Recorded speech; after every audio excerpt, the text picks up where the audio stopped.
Kinagat sa mukha ng kanyang aso ang aktres na si Alma Concepcion. Kung bakit at paanong nangyari yan, pinaliwanag ng eksperto. Nasa frontline balitang yan si Laila Pangilinan. Bakas pa ang sugat sa kaliwang pisngi ng aktres na si Alma Concepcion. Kagat yan ang kanyang alagang asong si Sniper, isang Beagle Shih Tzu nitong February 23. Nakikita nyo may pasa pa siya, ito buong bilog.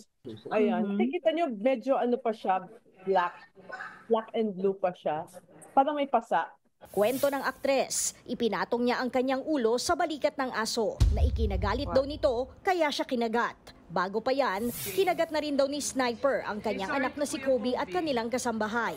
Nagpabakuna naman na silang lahat kontra rabies. Dahil sa nangyari, dumistansya muna si Alma sa kanyang aso. Kasi hindi ko siya pinatulog sa tabi ko. Pag pinagsasabihan ko siya, para siyang naiiyak. Ano nga ba ang posibleng dahilan kaya nangagat si Sniper? Ayon kay Dr. Joden Sumeldan, Medical Director ng Biyaya Animal Care, nagiging agresibo ang isang aso kung una, may pumapasok sa kanilang teritoryo o personal space. At pangalawa, posibleng senyales ito ng stress. Kailangan nating tandaan that they're still not human.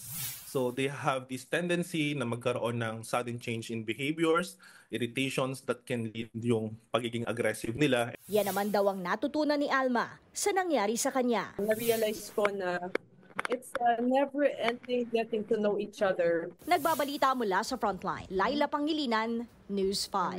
Mga kapatid, Jiggy Manikad po, iba na ang may alam at may pakialam sa panahon ngayon. Para sa konkreto, kumpleto at komprehensibong balitaan sa Frontline, mag-follow at mag-subscribe sa social media pages ng News 5.